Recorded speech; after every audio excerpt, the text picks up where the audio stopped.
Hey everyone, so in this video I want to talk about stubbornly not giving up on piano pieces I was bad at, and I'm still between Pier 11 and 15 near Wall Street here in New York City. It's still pretty cold out. It's cool like seagull over here, but I still feel like making this video. So this video is just about if there's piano pieces that are really giving you grief, you wonder, am I ever going to be good at this piece? Can I ever play this? Am I ever going to be able to conquer this difficulty or learn this technique? There is hope for the future, and I would like to think that I'm living proof of that, because I'm just extremely stubborn about not giving up on certain things, and I'll share with you just a few little things here. So on this channel, I hope to share with you guys strategies, thoughts, insights, etc. often on creation that I hope will help you in your piano playing, hopefully other areas of your life as well. So I think I'll make it simple first by saying there are pieces that I frankly could not play at all, or I was, maybe it's harsh to say, but let's just say I was horrible at them, or I could not execute given techniques at all. And I sometimes kept continuously playing them for a very long time. Other times I would come back to certain pieces after a year, after 2 or 3 years, and some pieces I actually would come back to multiple times or several times over the course of it honestly could be 5 years or 10 years or even longer. And I wouldn't say that I have mastered every piano technique, certainly not. There's certainly still things I'm weaker at, but let's just say the things I thought that were impossible before, I can play like decently, or I can play really well compared to like a regular human, and I can play decently compared to other professional pianists, let's say. So some examples, I don't think I have any natural ability for double notes at the piano, like really fast consecutive thirds, really fast consecutive sixths, even octaves. I definitely remember there were points in undergrad where I didn't really understand how to really rapidly repeat octaves, rapidly repeat chords, ornaments. Maybe I was a little bit better at them, but it wasn't something I was like super strong at. And then, for instance, Chopin Etude Opus 10 number 1, which it's a very particular type of difficulty, I think, where unlike Ocean Etude, for instance, you can't really get away with not utilizing larger arm movements, and you can't really get away with it if you don't relax your fingers pretty much instantaneously and completely. You can sort of do it in Ocean Etude, but with those big stretches in Opus 10 number 1, like when you play 2, you basically have to like instantly relax your thumb. When you play 4, you really have to instantly relax to 2, and so on. So learning all these different techniques. Let's see, what else was it? Repeated notes. Also, wasn't good at them at all in the right hand. First of all, certainly even worse in the left hand. Chopin Etude Opus 10 number 2 is all these pieces I could sort of play, but relative to my other abilities, relative to pieces that I actually played well, really, like, it wasn't reliable whatsoever. So short version is that many things at the highest levels of piano playing, I unfortunately had no natural affinity or ability for. I remember asking a good friend of mine about Chopin's Thirds Etude, Opus 25 number 6. The advice, unfortunately, was totally unhelpful.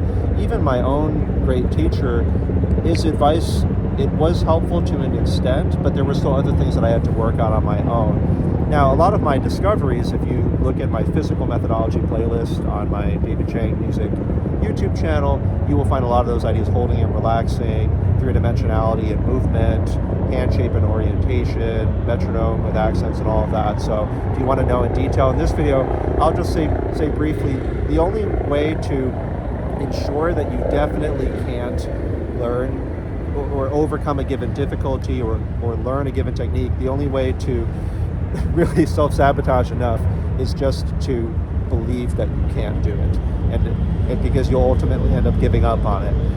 I think there are many other pianists around my level, which was like not the very worst, but not the very best, I'd say. And I am proud to say that I've managed to climb up some tiers in my career in terms of my playing, quite a few actually. not through any kind of like really special methods or strategies, but just because I just never gave up on being able to, for instance, play double notes or repeated notes or repeated octaves or ornaments really clean, or opus 10 number 1 or opus 10 number 2. And honestly, at this point, for instance, opus 10 number 1, I've performed many times in concerts, and it's one of actually my strongest etudes. I performed it for Stephen Huff actually recently in a really special, intensive, like, piano sort of event. I played it for other great artists, and I have performed, with like repeated notes and octaves. Like, I don't really have too much trouble with those techniques. And then even Chopin Etude Opus 10 number 2 and double notes, I mean, my efforts over the past, let's say, like 10 years or more, on and off, they have really paid off. Every single time I come back to these pieces, they're even stronger.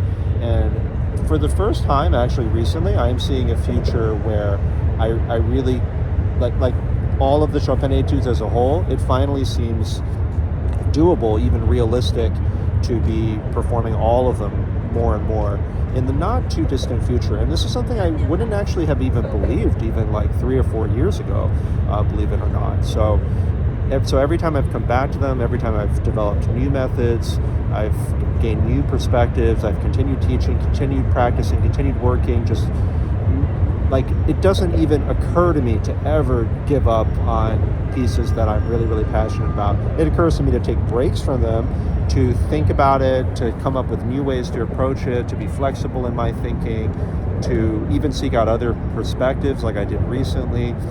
But it never occurs to me to think something like, oh, I'll never be able to play that piece. Or, you know what, maybe I'm just not good at really fast consecutive thirds. You know what, maybe I just don't have it in my genes to be able to play Chopin Etude Opus 10 number 2, for instance.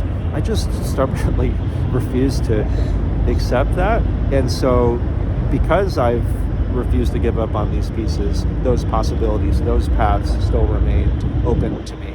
And now I'm reaping the rewards, because I think that many other people in a similar position, they stopped practicing, they became too busy with teaching, accompanying, or whatever other else. They've accepted some of their own limitations, and so they'll never be able to play those pieces that they really struggled with 10 years ago. Like, once we're no longer students, we don't have as much time. Well, I've made the time. I actually feel I owe it to myself to be successful so that I can create more time, so that I can practice the piano more, and of course spend more time with family.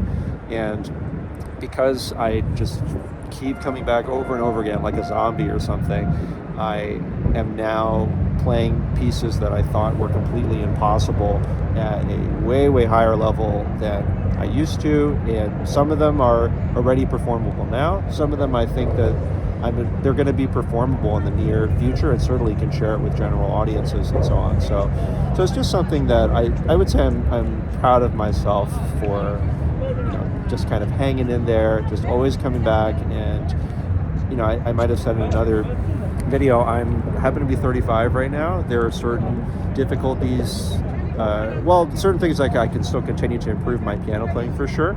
And I'm very confident I'm going to continue improving, continue transcending myself when I'm 37, 38, 40, and so on. So anyway, hopefully you found this helpful. Let me know if you've had any similar experiences.